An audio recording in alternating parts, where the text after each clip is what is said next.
Good evening. You're watching the news at 6 with me, Sean Russell. But today we're not doing a regular news bulletin because today we have lost one of the gems of the nation, man people have called the people's president. Dr. APJ Abdul Kalam is no more, and we'll take you to the headlines that we're tracking right now at this hour. The nation pays homage to the people's president, APJ Abdul Kalam. Tributes pour in from all across the world. The last rites of former President APJ Abdul Kalam to be held at his native place, Rameshwaram, on Thursday. The Rajya Sabha mourns the demise of former President Abdul Kalam. Upper House hails him as the true son of India. And the Lok Sabha adjourned for 2 days as a mark of respect to Kalam.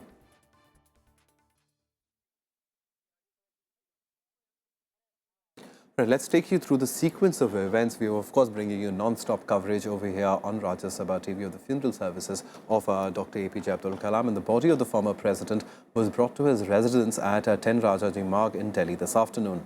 Dignitaries cutting across party lines queued up outside his residence to pay their last respects. Kalam will be given a state funeral on Thursday at his native town of Rameshwaram. President Pranab Mukherjee led the nation in paying homage to former President APJ Abdul Kalam on Tuesday. Considered the father of the country's missile program, Kalam died of cardiac arrest on Monday in Shillong. Prime Minister Narendra Modi, Vice President Mohammad Hamid Ansari, senior members of the cabinet and other officials paid tributes to Kalam at New Delhi's Palam Airport, where his body was brought in an Indian Air Force C-130 aircraft. He was also given a guard of honor by 3 armed services. Kalam's body was later taken to his residence in Delhi at 10 Rajaji Marg, where he has been living for the past 7 years since his term as India's 11th president came to an end. Vice President Mohammad Hamid Ansari, Prime Minister Narendra Modi were among those who paid tributes to Kalam by writing memoirs in the condolence book.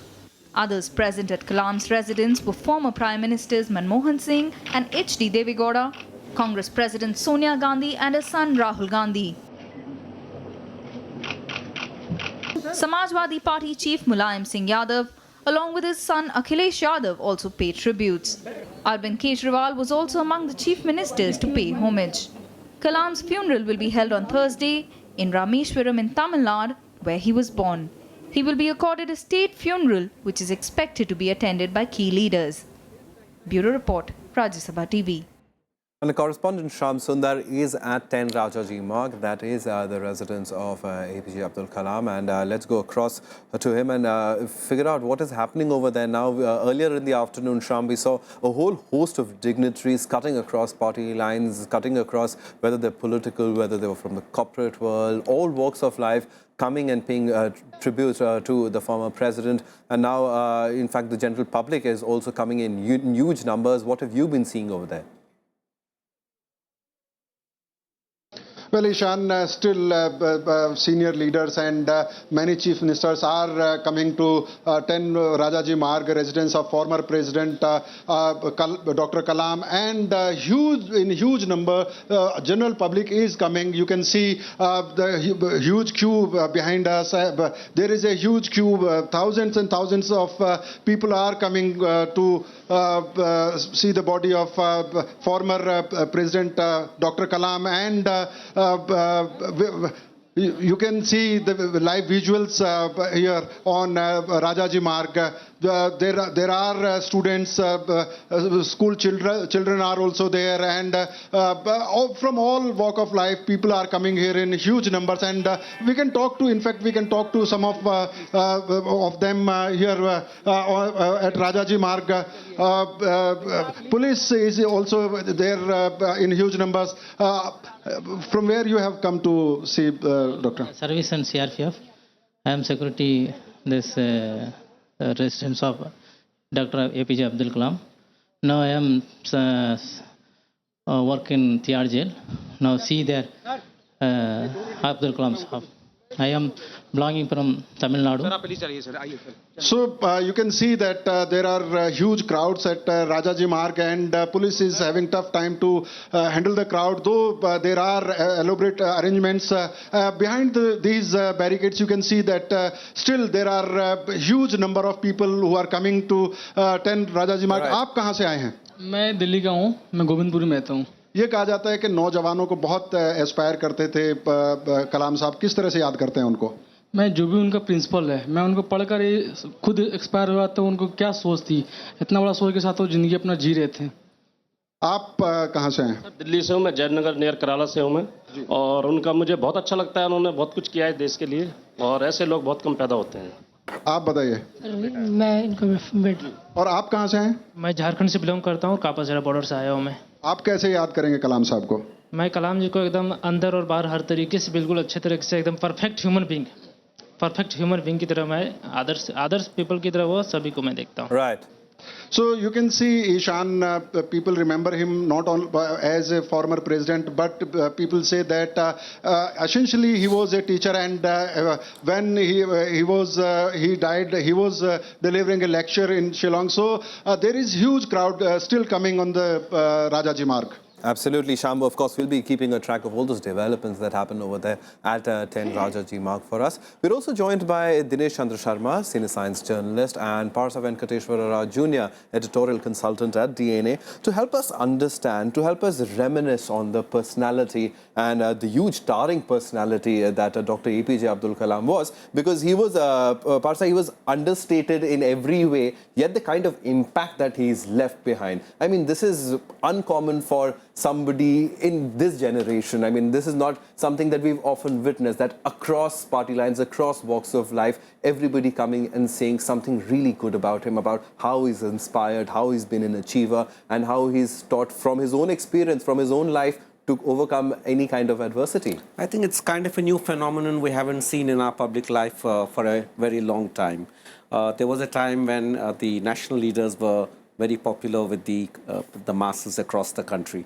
I think he's the first person, say, after a few decades, who went out, who reached out to people and was able to strike a rapport with the young, with the ordinary people.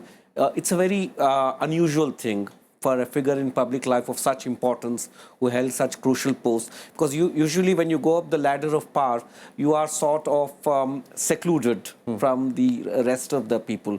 In that way, he was, in a very democratic way, he kept himself in touch with the people while he was the president and after that as well.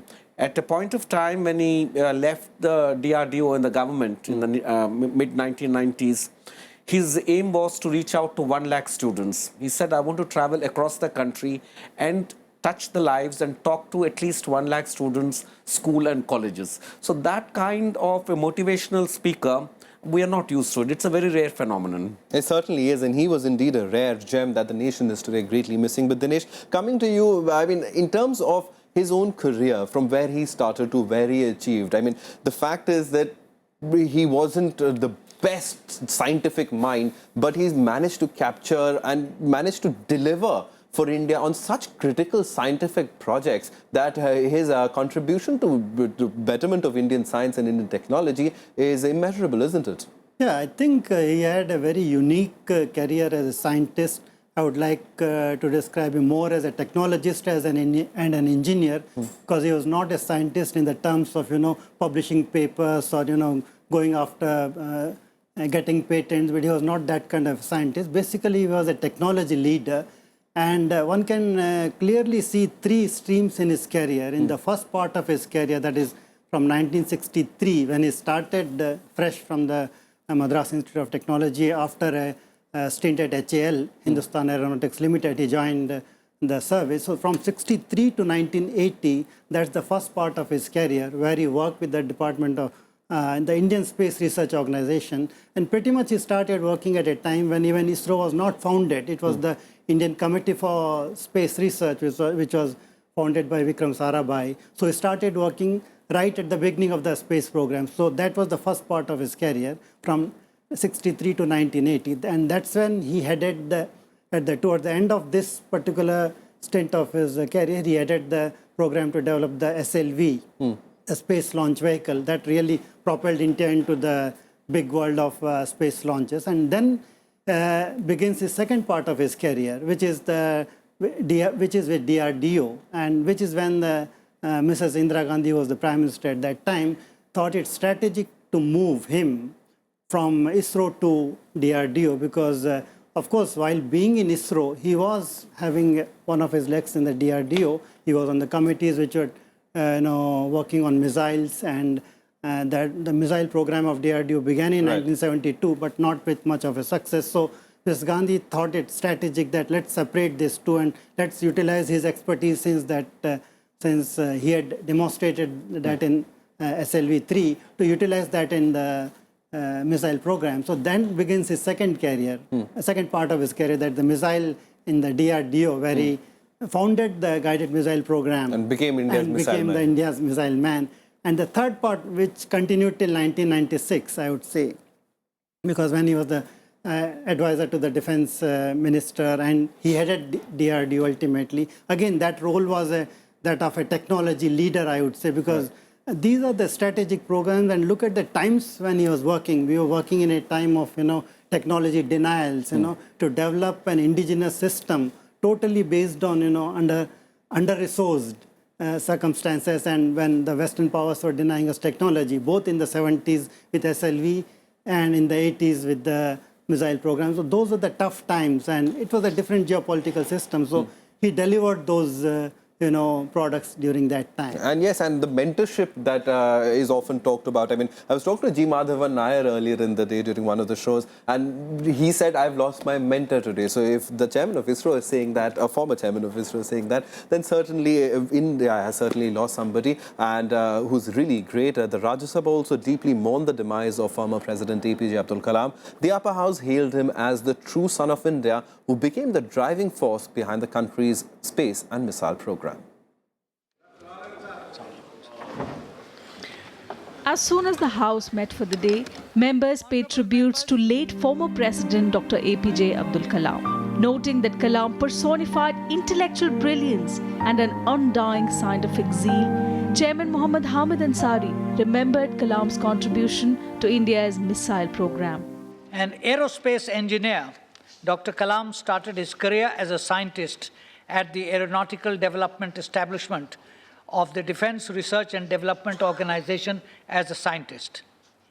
In 1969, he was associated with the Indian Space Research Organization and was project director of India's first satellite launch vehicle, SLV-3, which successfully deployed the Rohini satellite in near-Earth orbit in 1980.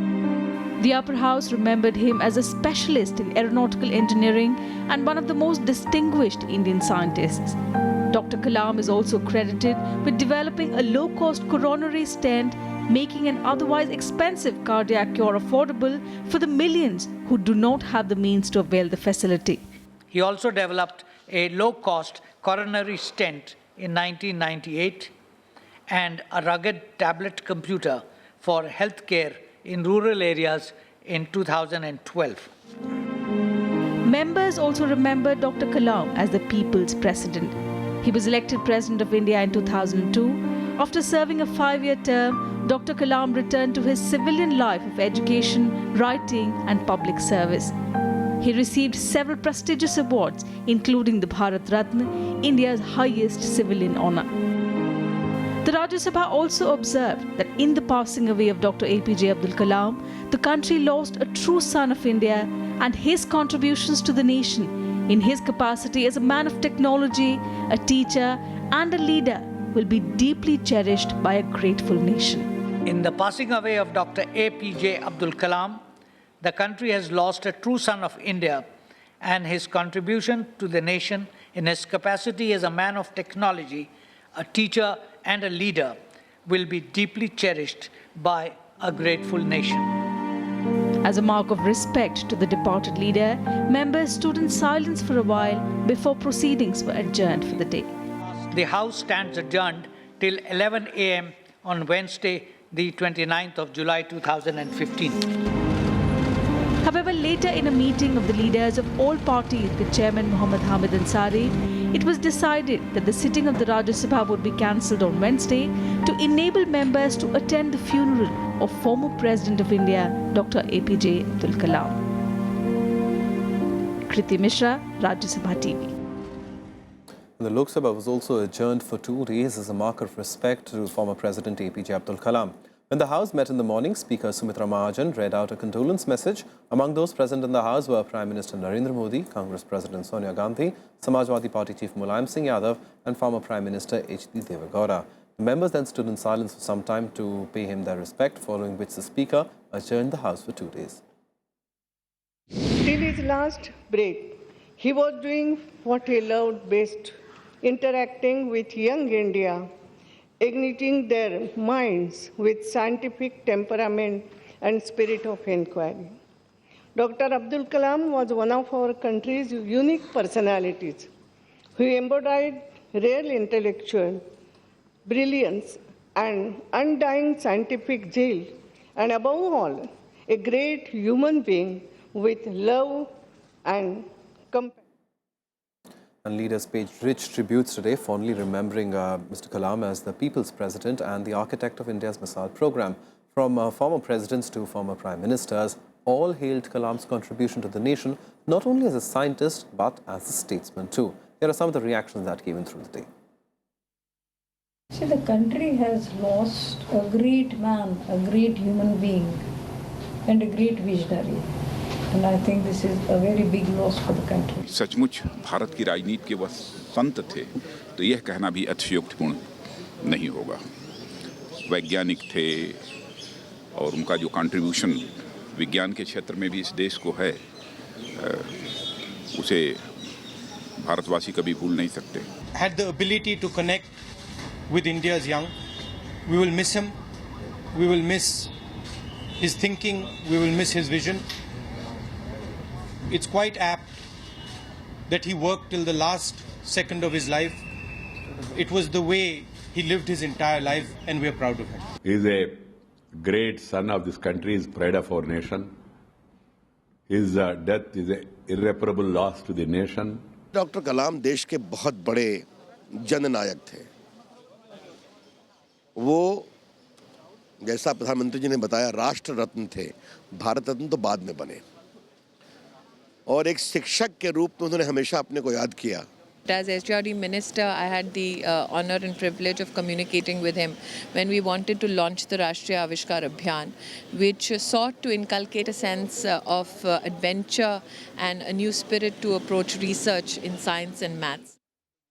And that Abhiyan is now the Abdul Kalam Avishkar Abhiyan. So, of course, the government also doing its bit as far as remembering Dr. Kalam is concerned. But let's go across to our correspondent, Kriti Mishra, joins us from the newsroom to get a sense of what is the buzz on social media. Because Dr. Kalam, remember, touched so many lives and so many young lives that, I mean, even my Facebook or Twitter feed is full of fond memories that people have. And most of the people are not talking in generic terms. They have specific anecdotes of conversations they've had with him. So what is social media saying about the former president, Kriti? Right, Ashan. It said end of an era. Gloom spread throughout the country and netizens took to social media to express their grief and bid adieu to Dr. Kalam. Let's take a look at some of them. So here's superstar Amitabh Bachchan. He says, a brilliant mind, a childlike demeanor, simple, caring and loved by all, ex-president of India passes away. Prayers. Ace tennis player Sania Mirza writes, what a sad day this has been, R.I.P. Kalam.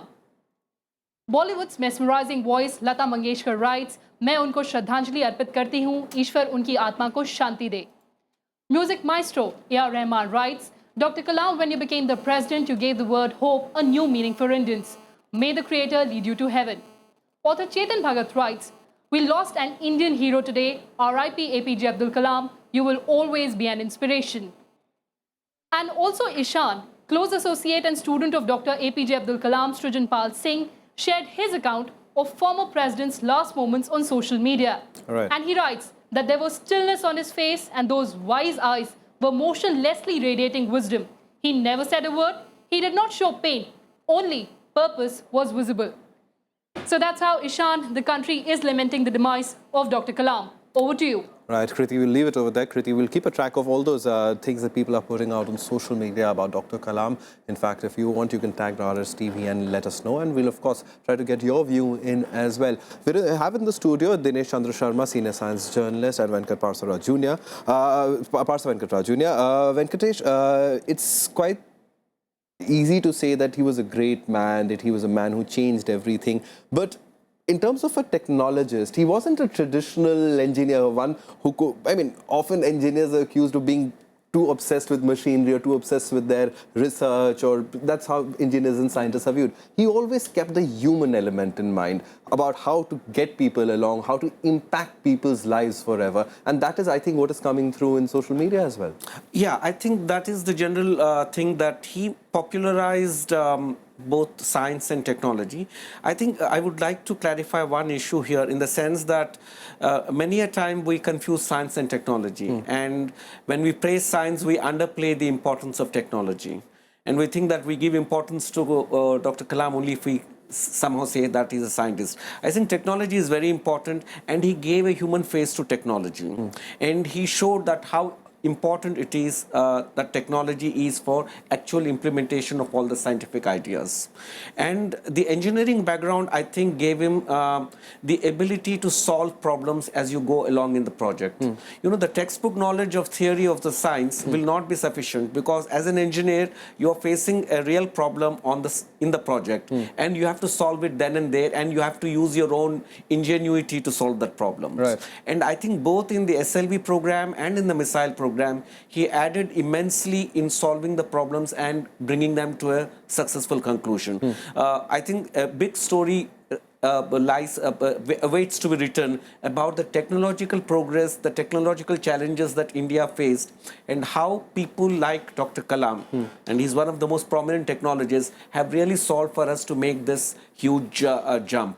Remember, it is because of his SLV successful program that the technological revolution which we see in the telecommunications is because of our satellite facilities. If we had no satellites, I think the whole mobile phones or television, none of this would have happened in the India of the last quarter century. All right, Dinesh, coming to you. Dr. Kalam was not just about missiles, and he wasn't just about the fact that of putting satellites out there. He had written of the Vision 2020, and in that vision he'd spelled out remedies for everything from agriculture to education, and changing India as a whole, taking that technology and bringing down to the grassroots. I mean, there is a rural tablet that is in his name as well. So his impact is not just limited to the ISRO and the DRDO and the space and science in that sense. His idea was that the experience which he gained in technology development in these two strategic areas of, missile development and satellite technology, he wanted to translate some of these spin-offs. Of course, satellite technology is directly used for, everyday purpose, like, we have television and mobile telephony and all that. But there are several spin-off technologies which he thought could be used for civilian purposes. And that's how he started developing this vision, which was the third part of his, career, I would say, towards the mid-90s. And when he wrote this document called India Vision 2020 with Y.S. Rajan, who was his colleague in the Department of Space. And it was based on not only his vision, but based on the inputs from different sectors, about 500 people, experts, including those from industry, because he always knew that technology cannot become operational or applied on a wider scale unless we involve industry. One small example I would give of the spin-offs which he wanted from missile technology to be used for general public, that once one of the orthopedic surgeons visited his lab in Hyderabad, and he lifted one of the materials there, and which was very light, and this was the what you call the heat shield of the missile, and you need to develop specific advanced materials for that. And he said, it is so light, can't we use it for the calipers of polio patients? So that gave an idea to Kalam that why not some of these advanced materials be used in the biomedical applications. So caliper which used to weigh 3 kg became 300 grams with this new material, and that brought smile to the faces of several polio patients. So that gave an idea to Kalam that why not, use spin-off of missile technology and other, This is a typical example of a dual technology. Yeah. So that, and in Vision 2020, of course, he thought of everything, including the strategic materials, which become very important today because China has overtaken in strategic materials, which go into making of all the digital devices today, which he foresaw. In a sense, he was also a futurist. And he always, what is done in Vision 2020 is that, there's a technology mapping for different sectors. What are the different technologies will be needed in 15 or 20 years from henceforth, because it was written in the early 90s, and what India needs to do and where are the gaps. That is what the document did.